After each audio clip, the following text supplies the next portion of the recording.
भगवान शिव के भक्तों के लिए मोक्ष प्राप्ति का द्वार है आदि कैलाश।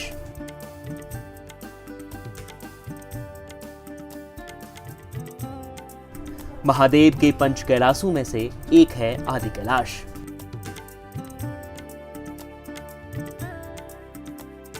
ये भूमि ऋषि मुनियों की तपोस्थली है, जहां आपको ओम पर्वत के दर्शन होते हैं।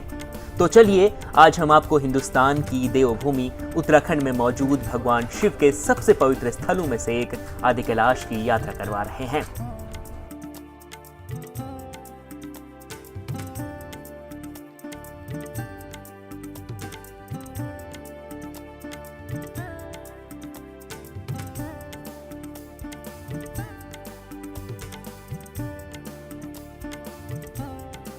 आदि कैलाश की यात्रा के लिए आपको सबसे पहले उत्तराखंड आना होगा, क्योंकि आदि कैलाश पिथौरागढ़ जिले में हिमालयी वादियों के बीच समुद्र तल से 5,945 मीटर की ऊंचाई पर मौजूद है।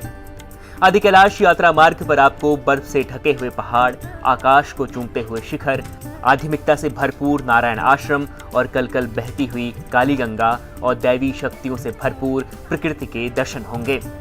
फिर जब आप इन घाटियों को पार करते हुए आगे बढ़ेंगे तो आखिर में आपको ओम की आकृति वाला ओम पर्वत नजर आएगा, जिसे दुनिया ओम पर्वत कहती है। आदि कैलाश की यात्रा के लिए आपको पिथौरागढ़ जिले के धारचूला कस्बे से गुजरना होता है। फिर यहाँ से आगे बढ़ने के लिए आपको एक इनर लाइन परमिट लेना होगा। यह कोई वीजा नहीं है, यह केवल यात्रियों और पर्यावरण की सुरक्षा की दृष्टि से एक परमिट है, जिसके बिना किसी को भी आदि कैलाश यात्रा की इजाजत नहीं। आदि कैलाश यात्री यह परमिट अपने आधार कार्ड के जरिए धारचूला तहसील से प्राप्त कर सकते हैं। आदि कैलाश यात्रा उच्च हिमालयी इलाके में की जाने वाली एक धार्मिक यात्रा है, जिसका पैदल मार्ग करीब 105 किलोमीटर लंबा है। इस यात्रा को पूरा करने में करीब 15 से 16 दिन लग जाते हैं, जिसमें 30 से 40 हजार का खर्च आ सकता है। वहीं यह यात्रा मई और जून के महीने में करना सबसे सुरक्षित है, क्योंकि बाकी महीनों में यहाँ बर्फबारी बहुत ज्यादा रहती है। आदि कैलाश जो यात्री दिल्ली या दूसरे प्रदेशों से जाते हैं, उन्हें सबसे पहले उत्तराखंड आना होता है। फिर पिथौरागढ़ के धारचूला पहुंचने के बाद वहां से करीब 20 किलोमीटर दूर तवाघाट यात्री पहुंचते हैं, जहां अक्सर एक दिन रात्रि विश्राम होता है। यहां से अगला पड़ाव पांगू है। यह एक भोटिया जनजाति के लोगों का गांव है। इसके बाद आप आगे बढ़ते हुए नारायण आश्रम पहुंचेंगे। फिर यहां से महत्वपूर्ण पड़ाव सिरखा तक पहुंचते हैं, जो कि नारायण आश्रम से 11 किलोमीटर की दूरी पर है।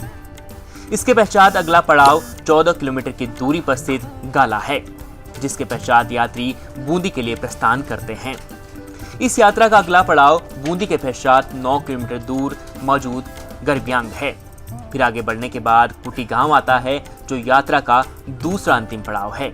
यहाँ यात्री विश्राम करने के बाद जोलीकांग पहुंचते हैं, जहां से आदि कैलाश के भव्य दर्शन हो जाते हैं। तो इस प्रकार आप आदि कैलाश की यात्रा कर सकते हैं। यह वीडियो आपको कैसा लगा हमें कमेंट कर जरूर बताएं। उत्तराखंड ब्यूरो की रिपोर्ट।